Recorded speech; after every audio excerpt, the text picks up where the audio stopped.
About 120 miles west from the stretch of border President Trump visited today is the country's busiest land port of entry. Tens of thousands of people cross the border near San Diego every day for school, work, or shopping. As Jean Guerrero from PBS station KPBS reports, if the president follows through on threats to close the U.S.-Mexico border, it would have a big impact on local residents and the economy. More than 100,000 people cross the border daily through San Diego and Tijuana, and the cities exchange more than $4 billion a year.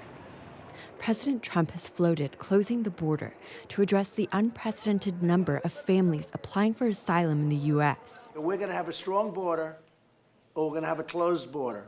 President Trump subsequently backed off, giving Mexico a year to solve the crisis, or else. Threats to close the border are scaring people here. San Diego's hotels rely on workers from Tijuana. Americans who can't afford San Diego housing live in Tijuana while commuting to work. Wealthier Mexicans send their kids to private school in San Diego. And San Diegans who can't afford health care in the U.S. go to doctors in Tijuana, such as Bertha Herrero, who lives in San Diego but has a dentist in Tijuana. And I came here because it's cheap, or cheaper, in Tijuana than in San Diego, no? Herrero is seeing a dentist at the first Mexican HMO to be licensed as a healthcare provider by the state of California. SIMSA offers medical and dental services to Americans, but in Tijuana, President Frank Carrillo says dozens of people canceled their appointments this week because Trump's threats to close the border made them afraid they'd get stuck in Mexico if they crossed. Just the threats alone, just that in itself is already creating a problem. People don't want to make a trip.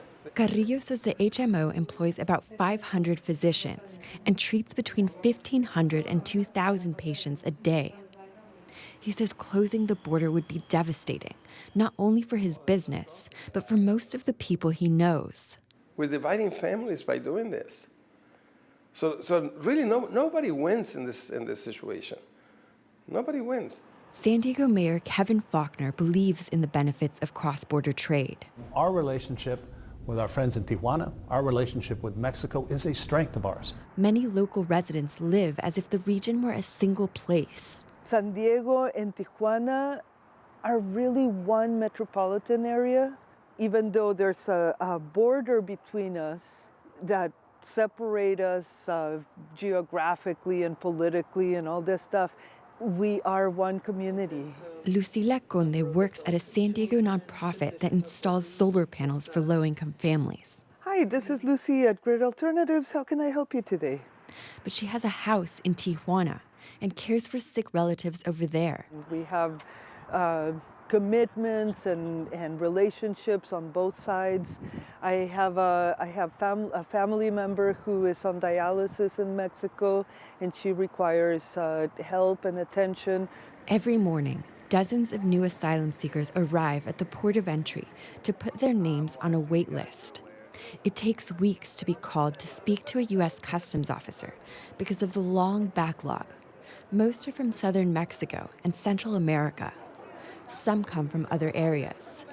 One woman who's been waiting since last month is from Cuba. If they close the border, I don't know what's going to happen to us.